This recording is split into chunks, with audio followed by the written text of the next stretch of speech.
As we get nearer to WWDC, rumors are starting to appear, and it looks as though iOS 16 is getting a few significant new features, including improvements to your lock screen. First then, let's jump into the juicy stuff: leaks, rumors, and new features.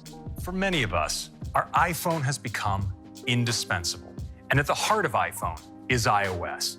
Our first leak comes from LeaksApplePro and shows off the supposed changes coming to widgets. I guess they're getting bigger and they're going to have more functionality. But take this one with a pinch of salt. Those icons have been redesigned. And whilst that's a reasonable enough change that we could expect, that Apple TV remote icon looks a little suspect to us. It kind of looks nothing like the Apple TV remote, right?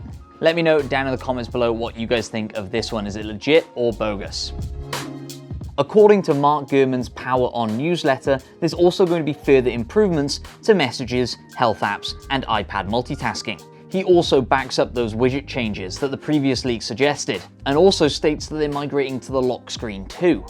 Since the debut of iOS in 2007, we haven't really seen any major changes to the iPhone lock screens. Sure, we got a new camera shortcut and the Today notification, but it's remained pretty static apart from that. But that could soon change if we see widgets on the lock screen. Widgets have already redesigned all of our home screens, so why not the lock screens as well?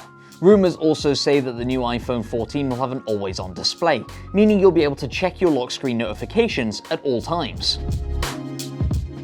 Although details are scarce, further improvements to messages and health will also be a welcome change, and we're hoping to see health appear as its own app on iPad and Apple Watch. That's just about it as far as leaks go, but there are some things that we're keeping our fingers crossed for. First up, let's see a redesign of that camera app. All of the improvements to the camera over the past few years have been great. Cinematic mode and night mode are super impressive, but it's all starting to feel a little bloated. Scrolling through that bar of all the different modes is taking a while now. Adjusting exposure feels more finicky than it should, and no matter how many times I explore it, I will never remember what settings are in that little arrow drop-down menu thing. Rant aside, we could do with a refresh. No doubt Apple has more big plans for the cameras in future iPhone models, which will just mean even more new features that will be switching on and off when required. We're hoping to see an app that's redesigned for what came before and lays the groundwork for what's to come next. A feature that appears in iPad OS 15 and Mac OS 12 Monterey is Quick Note. It allows you to drag your finger from the bottom right-hand corner and quickly type in some notes, no matter where you are on your device. So why doesn't this exist on the iPhone? It seems like an easy win to us, and will also save you the strain of your thumb reaching for that top right control center. Next up, we're pitching the AirThings app, and that name is a bit of a work in progress.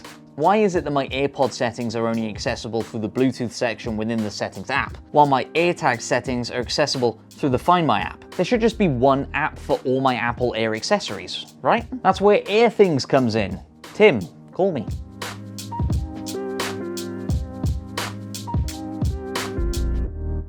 And finally, we're hoping for a better and easier way to manage theme options in iOS 16. Back in 2019, we saw an onslaught of themes thanks to new features that the Shortcuts app provided in iOS 13.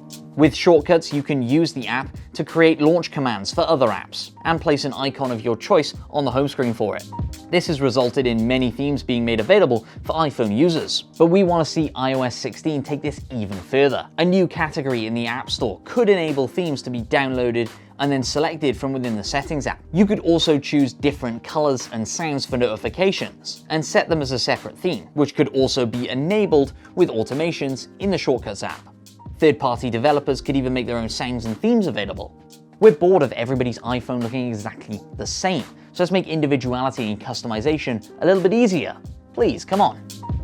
iOS 15 was arguably a release that stepped back from major features and focused on improving existing ones, but it looks as though iOS 16 is going full steam ahead in new features that are going to change how you manage your content. Apple is pretty easy to predict on the release schedule of their new software.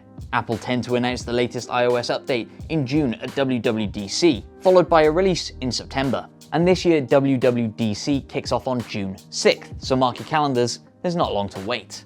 Whatever you think of Apple and their iPhones, you can't deny that they're one of the best smartphone brands for supporting older devices with their latest software. iOS 15 was available on devices as old as the iPhone 6S, but now we expect iOS 16 to drop the older 6S, 6S Plus, and SE. So as long as you're rocking an iPhone 7 or newer, you should be fine to download and use iOS 16 when it launches. Now, we wouldn't be surprised if some of the more intensive features don't come to the oldest supported devices, mainly because the camera hardware tech just won't be able to keep up. But you're still likely to get minor software improvements through the update, even if you're still using an iPhone 7 or 8 series.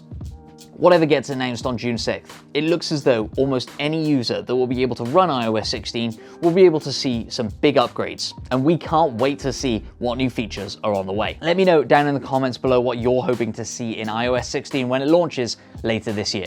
While you're down there, remember to give the video a like, subscribe to TechRadar here on YouTube, and finally, remember to head over to TechRadar.com for all the latest tech news and reviews.